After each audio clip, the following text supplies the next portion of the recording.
weird.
Testing, testing.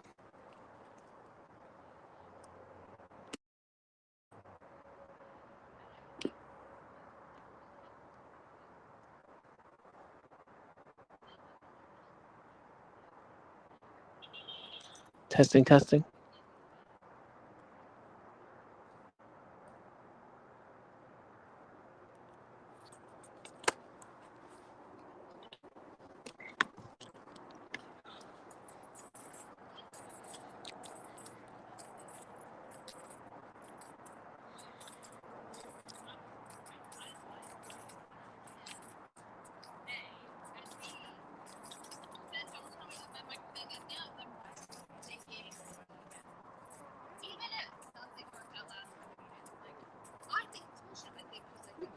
Hey there. Hi.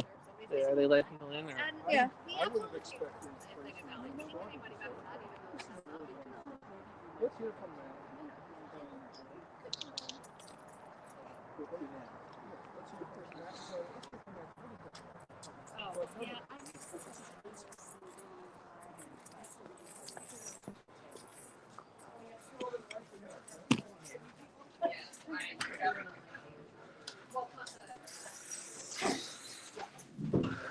Okay, 6:20, I go, what do we do with it? Mark, you know this is Act 34 meeting, right? Yes. Okay. Even better.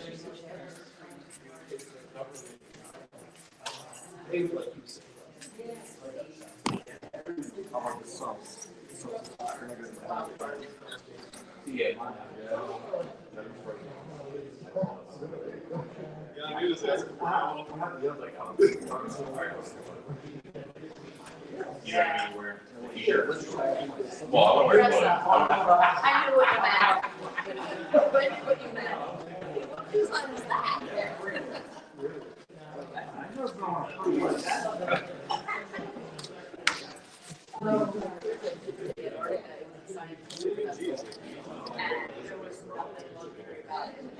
Scientists on it. Give lectures.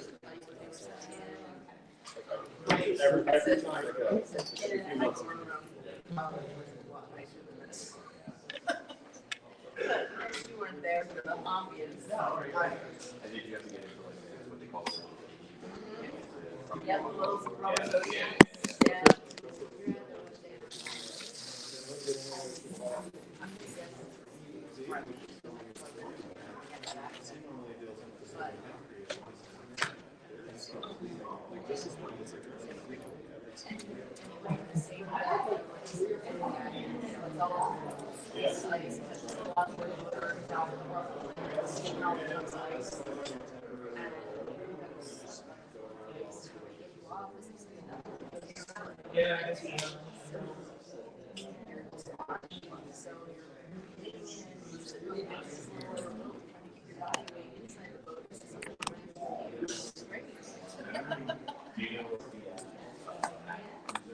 No, I don't.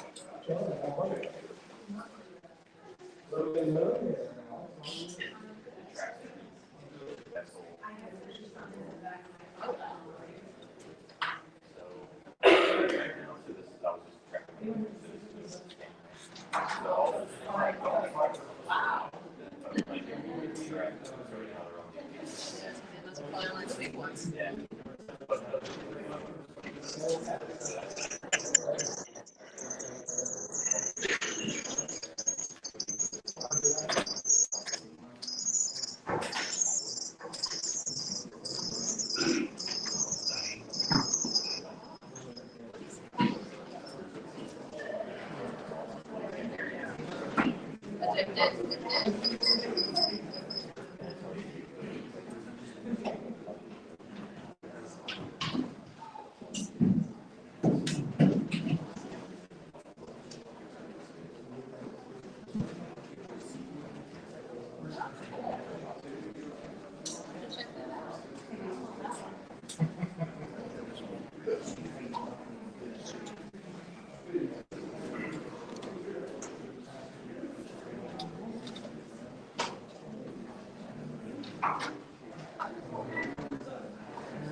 Test, test.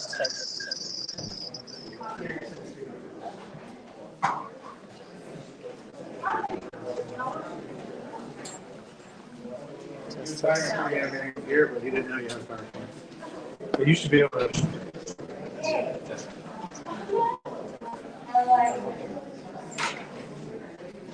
On your device. Mike needs to stream a PowerPoint for this first meeting. Yeah, streaming into the big TV. So Mike's the boss, right? Oh.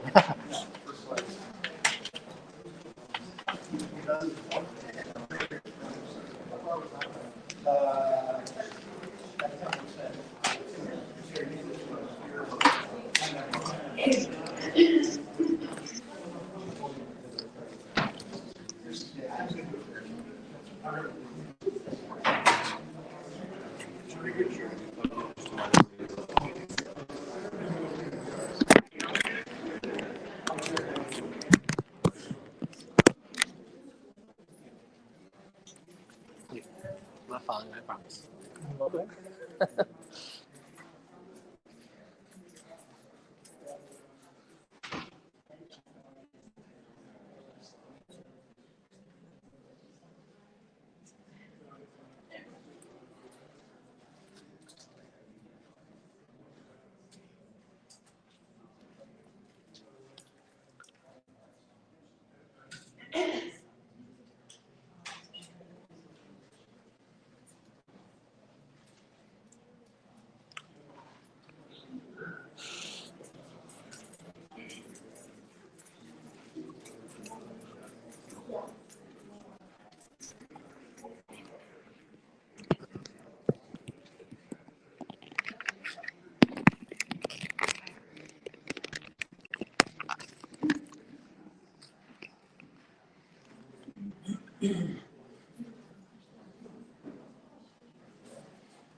Order required.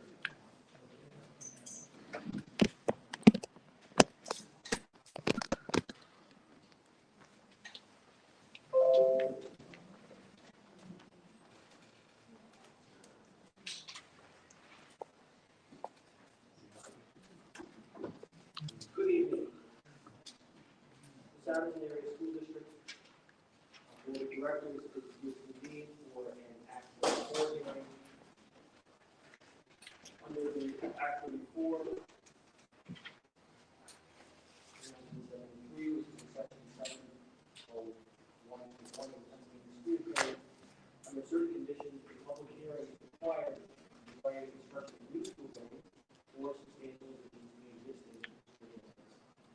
The purpose of this Act 34 hearing is to present proposed additions and renovations to the West Broad Street Elementary School, to the district residents, district employees, and provide them with a public forum to express their opinions regarding the project. If the maximum that the construction costs exceed $6.1 million, the cost of $6.1 million resolution by the board of supervisors on 2024 proposed is exceeded by 8% on the receipt of bids. A second public hearing will be required and will be scheduled for the law. It is important to understand this hearing is not a public debate. It is an opportunity for the public to learn about the proposed construction project, the reasons why the administration is proposing the same, and for the board of school directors to receive information about the project and to receive comments and opinions regarding the project from the public. During the course of the hearing, several presentations about the project in question. Under the statute, there is an opportunity for a roll presentation at the hearing, limited to 3 minutes, and pursuant to the public notice of the hearing, which was issued and is also on the district's website. Requests for comment during that portion had to be received by April 2000, as well as understanding that no written comments and no requests for those comments have been received. In addition, requests for written testimony need to be received by April 2024. And again, at this time, I've received no written comments. There will be a period for testimony number 4 for those individuals who wish to comment. Comment is limited to 3 minutes per person, and no person shall be allowed to speak a second time until all persons who wish to speak have had an opportunity to be heard from. And that period of public comment will occur after the various presentations, so that hopefully any questions you have will be answered through that period of process. During that period of time, individuals should identify themselves by name, address, and resident or employee of the district and present their comments or questions. If objections are raised, it will be beneficial if the individual proposed what should be done to resolve the problem be addressed, and how the board suggests might accomplish such a change. It is important to understand that the board is, again, not a debate, not a forum, and the board is not required and generally does not comment on respond necessary to comments. Again, the purpose of the public comment is to allow us to respond to the project, and ultimately, the resolution considering this to be done at the December board meeting. In addition, following this hearing, if anyone wishes to provide written communication to the board, they have a period of 30 days to do so. And all the written comment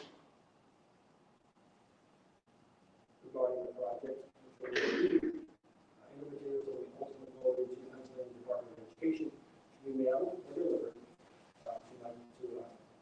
Michael Taylor, who is the board secretary, here at the district offices at 761 Road, Souderton, Pennsylvania, 18964.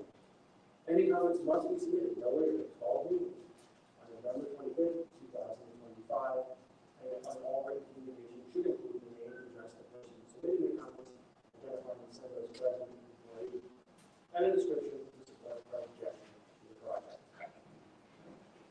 With that, I will turn it over to Charlie. Thank you. First, I want to, the story we always tell about West Broad Street Elementary is back in 1965 when the building was approved. Our former representative, Bob Gottschall, was on the school board, and God rest his soul. He always bragged about how this building was built in 9 months, beginning to end, and under budget. He always said, Frank, why can't you do that today? So I was fortunate to know Representative Gottschall because he made a lot of sense, but I will make some laws where I can make that happen again. Well, so, but this building was well constructed in 1965. 66, and he's served the district well for all this time. But it needs some upgrades. It's in very good shape, but over time, we've had to add modular classrooms, and that happened in the mid-90s to deal with the increase in enrollment at the time. And those modular classrooms are still used today. But it's time, these are the last set of modulars that are in our district. We just got rid of the Valley modular classroom this summer. And so this is the next one to go. So the modular building is not in the best condition. Modulars aren't meant forever, they're meant temporary. And 1995 is a long time ago.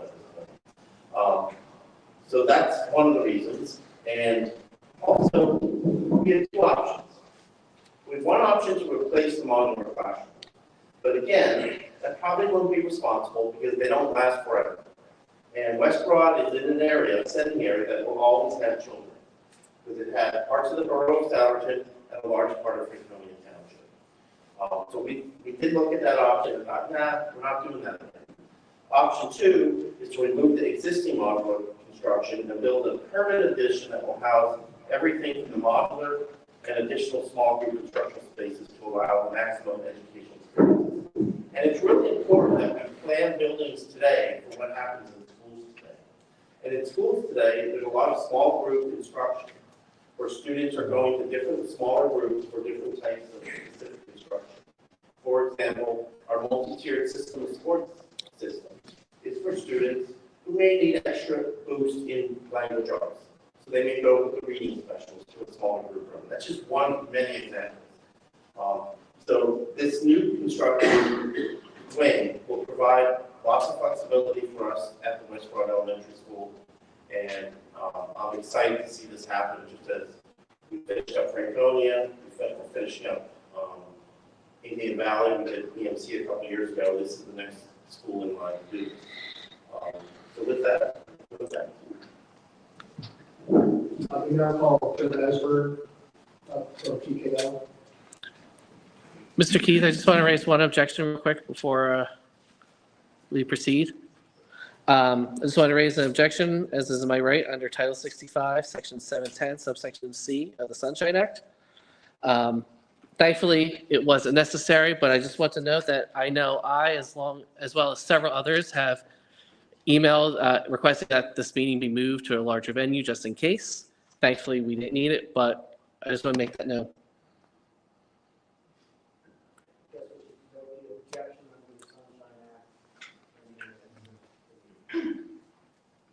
Thank you.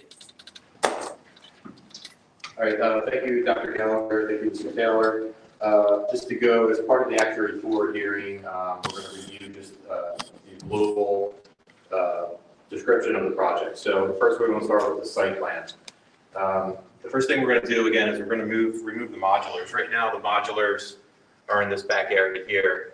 In order to do that, we need to build the addition somewhere else on the site. And because the site is so tight that we were able to choose this location here, which allows us to keep the existing modulars in use while we build that addition, just like we did at Indian Valley Middle School. We're going to extend also the car line out front. We're going to take away a little bit of the kids' play area here to extend the parking lot. But we're also going to now, what used to be here, back here where the modulars go away. So we're not deleting any hard play. We're just basically relocating that in the future.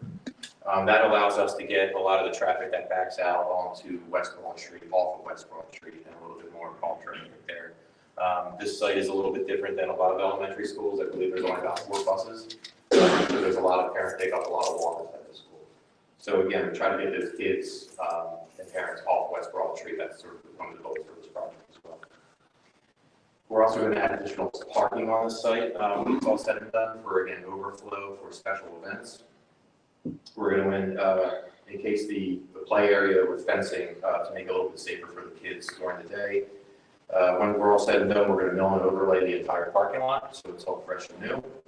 And site lighting, we're going to do LED lighting throughout the whole building. Again, it'll be a major improvement for that site if you're driving by at night. But we are going to, again, maintain the bus entrance where it is right now, and we're going to remain the walkers how they approach the school. It'll be a much safer, easier way to get into the building at this point. Next slide is the interior building. So again, we're building a new permanent building addition. It's about 16,000 square feet. It's going to house everything that the bonds had, plus, like Dr. Gallagher said, a few extra small group instruction rooms. Right now, those teachers are, in maybe we used to be an old large closet, which has been refurbished into a teaching space. We want to now provide the proper learning environment for those teachers and students. We're also going to renovate the entire existing building. Again, it was in 1966. All the old ceilings, lighting, finishes, there's wall paneling. We're going to get rid of all that and again, make this building nice, fresh, and new for the next, hopefully, 40, 50, 60 years. We're going to renovate the kitchen, cafeteria, modernize the library, new HVAC system throughout, all new LED lighting, new gas service. This building does not have gas right now, so PICO is going to provide service free of charge to the district for the gas service to help us with our HVAC systems. New life safety systems. The addition will be fully suppressed. There'll be new building security. There'll be a bunch of other life safety amendments that we're going to do to the building, new secure vestibule, and things like that.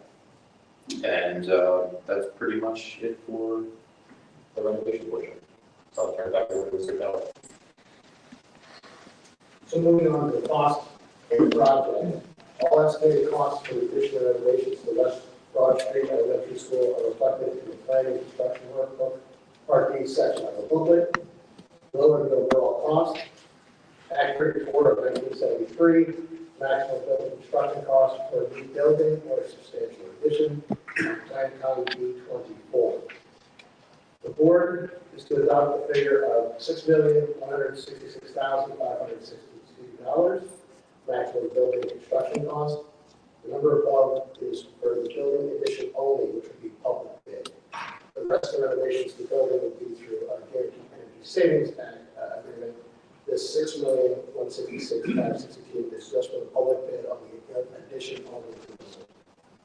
It's the maximum building construction cost based on bids is equal to or higher than the maximum building construction cost based on the estimates plus 8%. The second hearing will be required prior to entering into contracts and starting construction. And I'll now turn it over to Mr. David Norton.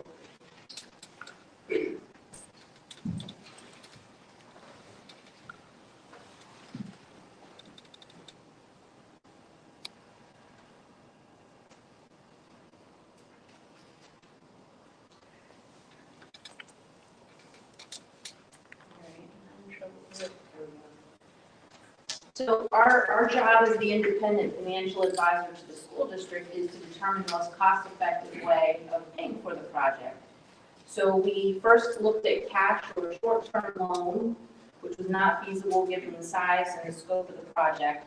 We then compared the three long-term methods of financing, which consist of a general obligation bond issue, a local authority issue, or a financing through the state public school building authority, and determined that the least costly alternative for financing the project is in fact a general obligation bond issue. And you can see that comparison on the screen. The school district is considering the use of a wraparound debt service structure for the future issuance of bonds, series of 2025, to fully fund the project. This will eliminate the millage impact of the project due to a drop-off in existing debt service. The school district will also consider the use of bond insurance on this future bond issue in 2025. That will increase the credit rating and marketability of the future bonds. It increases the size of the bond issue, but reduces the interest rate that the school district must pay on the bonds and ultimately results in lower debt service. And for discussion,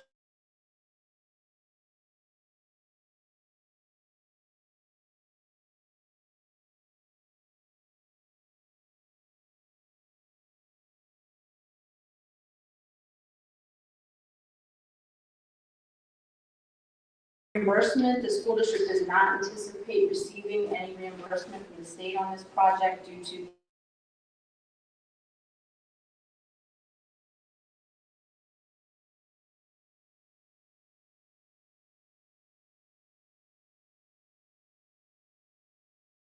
but the collected value will know, which is $2,798,000. The indirect cost will have an annual millage equivalent of 0.01 mils each year. The bond issue itself is anticipated to have a slight savings of 0.02 mils. Again, because of that drop off in the existing debt in the district's portfolio.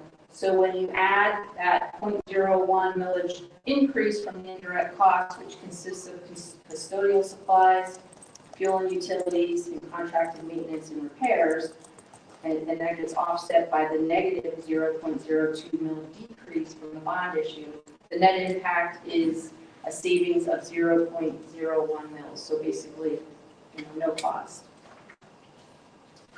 At this time, I will turn it back to the solicitor for the public comment portion of the hearing. I just want to add to James' presentation. We did receive word yesterday that we are receiving $1 million grant for this project from the Public School Facilities Improvement Grant Program at the start of this year. So we're excited we did apply for that funding. We received $1 million for West Broad and $1 million for a future project that we'll talk about later.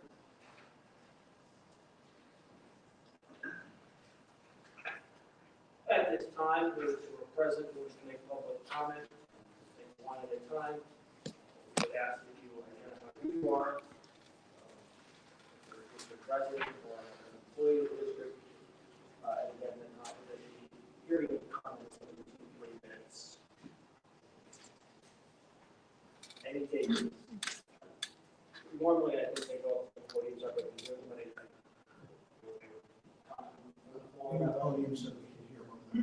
Oh, okay. Would you mind? Can you walk over there? Yeah. Okay. It's so that they can hear you on the video. Thanks.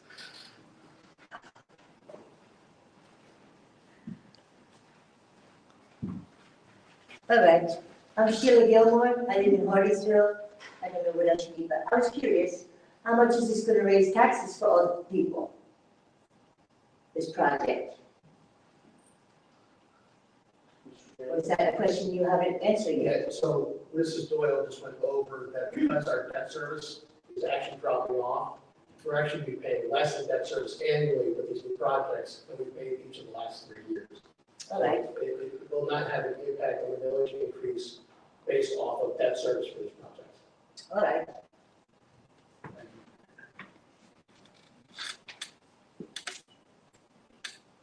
Anyone else?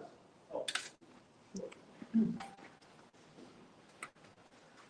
I think you know who I am, but John Waldenberger, Telford Borough. So the one thing that I noticed with the update is that there's a removal of the safe house. So I'm curious what led to that decision to remove that building? And also, in the same regards of environment, I assume a building that really has been mostly untouched since it was first built probably has asbestos, and is asbestos removal part of this project?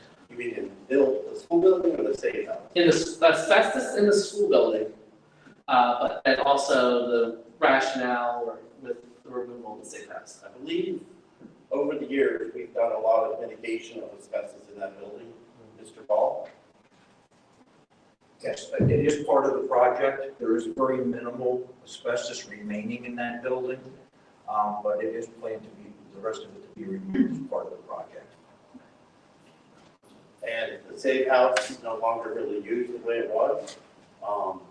It was raised, it was built in the 90s by the SAFE group and some community members, and was used extensively.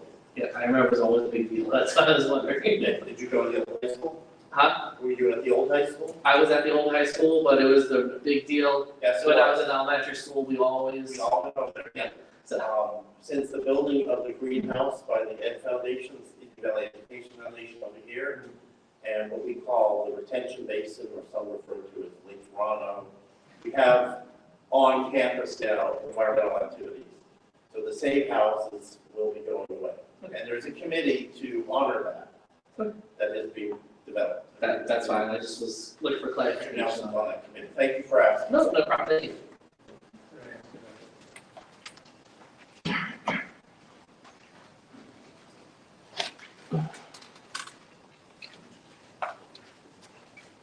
Richard Weiler, Franklin Avenue, Souderton. So is the removal just a possibility, as it says on the plan, or is it a foregone conclusion that the same buildings will be raised? Or, and if not yet foregone, is there any possibility of community conversation about other uses to which those buildings could be put?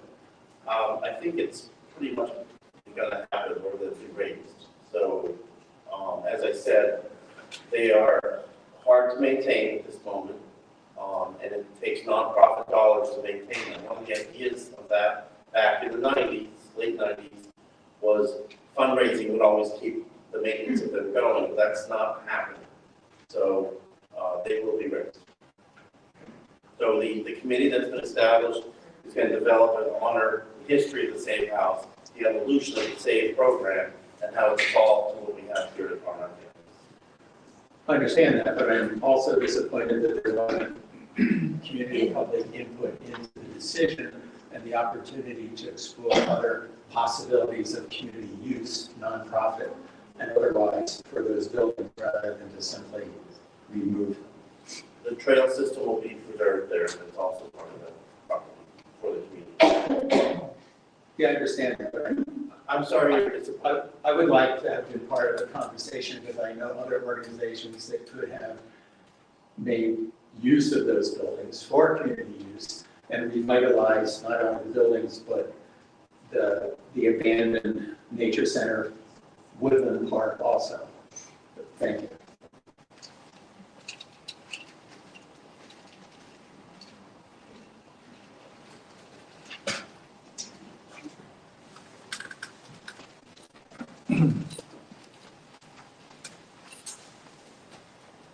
Hello, my name is Michael Pike. I live in Souderton Borough, and I just wanted to ask for some clarification. I believe when the solicitor read the deadline for written comments, he stated November 25th of 2025.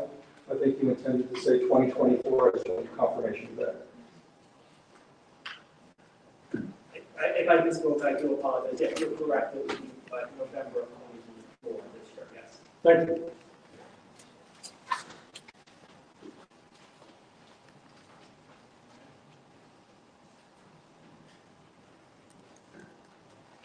It appears there is no other public comment at this time. We will close the public comment period.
Then our last issue is to the reading of the resolution that will be considered at the December board meeting.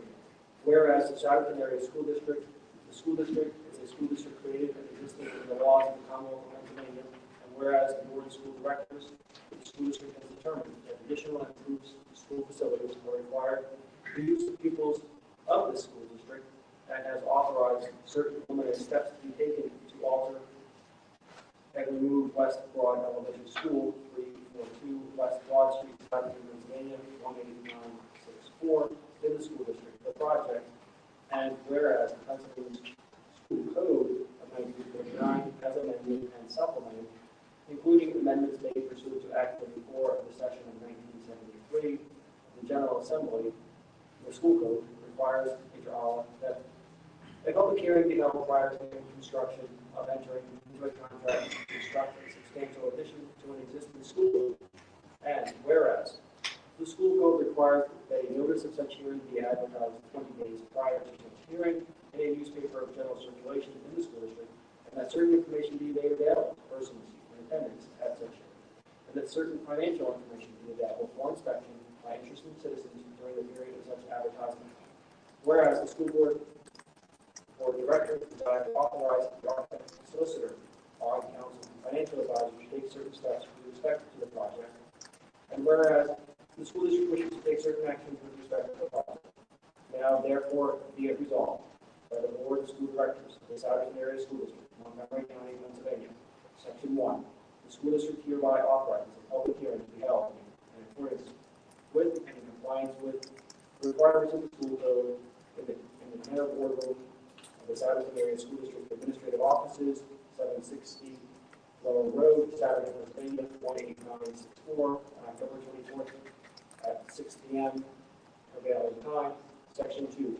The Secretary of the Board of School Directors is hereby authorized and directed to advertise the notice of the public hearing set forth in the bid, which is attached to and made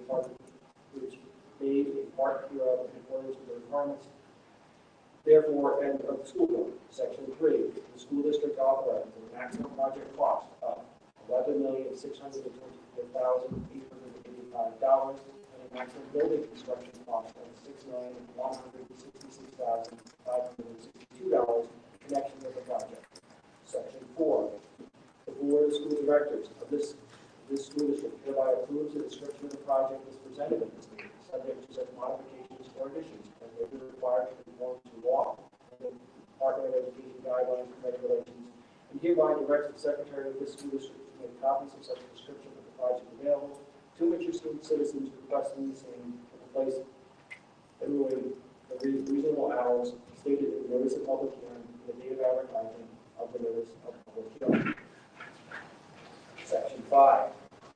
The school board, the school district hereby authorizes Jeffrey Souderton Esquire, Blue Belt, solicitor of this school district to perform such acts on behalf of the school district as may be necessary in connection with the project. Section 6. The school district hereby authorizes the law firm of Fox Rothschild, LLP, of Blue Belt, Pennsylvania, to perform such acts on behalf of the school district as may be necessary in connection with the project. Section 7. The school district hereby authorizes the firm of Rothschild King Architects LLC, Annabelle, Pennsylvania, architects for this project to perform such acts on behalf of the school district as may be necessary in connection with the project. Section 8.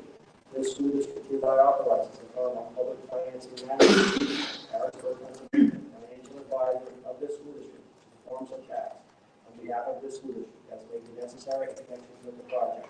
Section 9. The secretary is directed to make the financial information with respect to the project available for inspection by interested citizens requesting such inspection at the school district administrative office located at 760 Lower Road, Souderton, Pennsylvania, during normal business hours. Section 10. The school district approves, ratifies, and confirms all actions hereto taken in connection with the project duly adopted by the board of school directors this 19th day of December 2024. And again, the board will consider that motion at its December 19th, 2024 board meeting.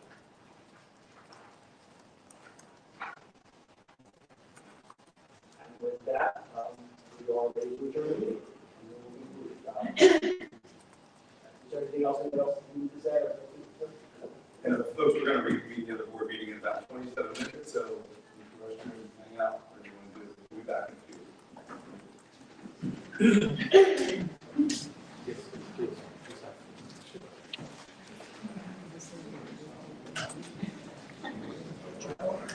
Thank you.